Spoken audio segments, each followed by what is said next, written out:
how much are we actually able to depend on Cam Payne, and I break down Tyler Kolek's game. All that and much more on the Knicks Digest. What's up, guys? It's your boy Dariel from Knicks Digest. Okay, so now I want to talk about Cam Payne. So when the initial announcement was made, when Cam Payne signed with the Knicks, I wasn't entirely sure how I felt because if I'm being honest, the last few seasons of Cam Payne, whatever team he was on, you can say that it was a big disappointment. And when I took a look into his history, in 2018, 2019, he was with the Cleveland Cavaliers. The season prior to that, he was with the Chicago Bulls. And then his first two seasons, he was with the Oklahoma City Thunder. Now, if we fast forward to the 2019, 2020 season when he was with the Phoenix Suns, in 2023, 2024 season, he was with the Milwaukee Bucks. And then the season that just happened, he was with the Philadelphia 76ers. So first and foremost, right off the bat, Cam Payne, it seems like he's a little bit of an NBA journeyman right now. And I feel like every time NBA free agency comes around, I feel like Cam Payne's name is always brought up as far as someone that could come off the bench and give you some sort of offensive firepower.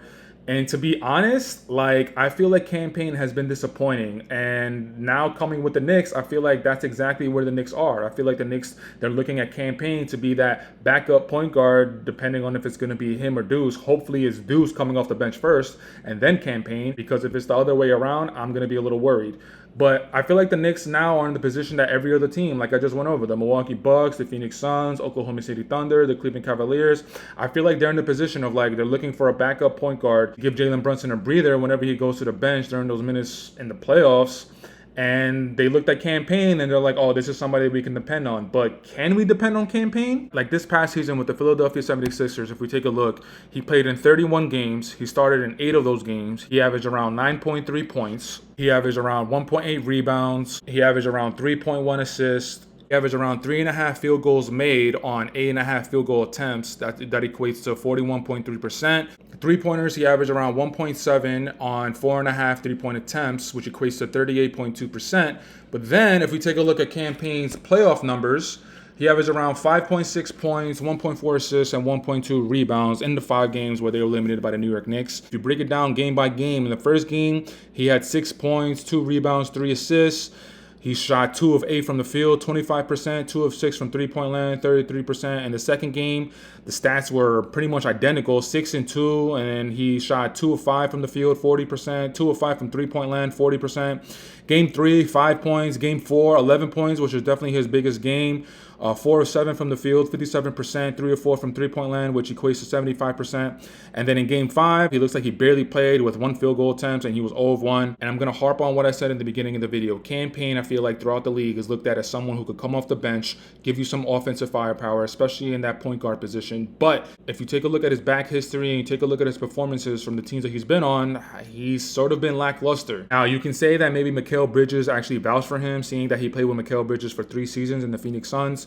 But in my opinion, seeing that Deuce McBride and Cam Payne are going to be the 2 point guards coming off the bench, I 100% have way more confidence in Deuce McBride coming off the bench before Cam Payne.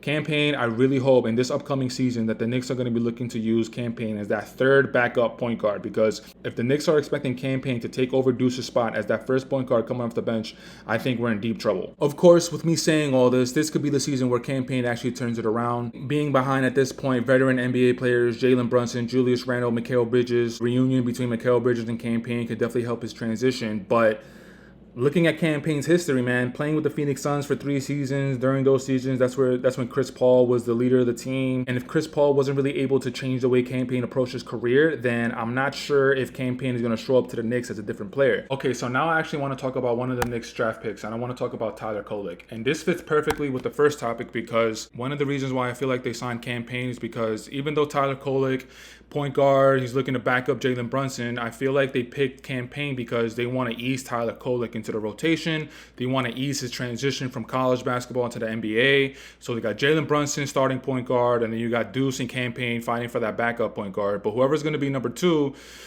Tyler Kolek is not going to be number 3. And especially being in the Coach Tibbs offense, and Coach Tibbs is notoriously known for not liking rookies, for not playing rookies. So Tyler Kolek, I don't think he's going to see a lot of minutes in his rookie season. But Every time I go on my phone, every time I go through Twitter and I look at the Summer League highlights and I look at just NBA Twitter and I see Tyler Kolek's name keep popping up. So I kind of just wanted to give my 2 cents about what I've seen from Tyler Kolek. And I didn't watch the Summer League games as they were happening, but before recording this part of the video, I looked at some YouTube videos. I looked at some of his highlights from Marquette, some of his highlights from the Summer League, and I like what I saw, man. Tyler Kolek, the first thing that really popped out to me, how much of like a general he is on the floor. You can tell that he's like the coach on the floor and he's putting everybody in the right positions. He's kind of like an old school point guard. And it's funny because when I was looking at the highlights, I was thinking about NBA comparisons, NBA comps. And the one NBA comp that I had is actually his teammate, is actually Jalen Brunson. So Tyler Kolek, I think he ended up going number 34 via trade for the Portland Trailblazers. Last season with Marquette, he ended up averaging 15 points and 7 assists, 7.7 to be exact. And I believe the 7.7 assists led the NCAA. And Tyler Kolek's game, like he's not the most athletic, but he's very shifty, and that's the one thing that you can point to Jalen Brunson. Jalen Brunson, what he has mastered so far in his career is not being the most athletic, not being the biggest, not being the strongest, not being the fastest. But what Jalen Brunson has really mastered is the angles in which he plays with. The one thing that I see time and time again, and especially in this past playoffs, Jalen Brunson, when he was able to beat his defender and put the defender back on his hip, the defender is going to be behind him, and Jalen Brunson is going to rise up for the shot, but he's automatically going to get fouled from behind. So Jalen Brunson, I feel like Tyler Kolek, being able to learn from Jalen Brunson, he's in the perfect situation. He's going to be looking up to someone who basically resembles him in stature, resembles him in athleticism, resembles him down to being a southpaw. Now, the NBA, of course, is a different monster. It's a different beast compared to college. You're playing against grown men. You're playing against the best players on the college team going into the NBA. So I don't think Tyler Kolek is going to get a lot of burn. I don't think he's going to get a lot of minutes in his rookie season. The one thing that I did see in all the highlight videos, I did see how Tyler Kolek, he has a nice vision to his game. Like I said earlier, averaging 7.7 assists in Marquette and actually leading the NCAA last season in assists. But time and time again, I saw these passes that were being made that weren't ordinary passes. Now, again, I'm saying all this, and he's probably not even going to see the floor because Coach Tibbs doesn't like playing rookies. But as he's learning the game, as he's transitioning from the college game to the NBA, he's going to be learning from Jalen Brunson. He's going to be learning from Deuce and also Cam Payne as well. So he's going to be learning the ropes through one of the better players in the NBA. He's going to be learning the ropes through Cam Payne, who's an NBA veteran. Even though he's an NBA journeyman, Cam Payne is going to be able to give him some game, what organizations want to see from a backup player. And Deuce, I feel like, is in a little bit of a special situation because Deuce is kind of looked at as someone who's not really expected to do anything, but then when he's out there on the court, you're surprised of the production that he's able to give you.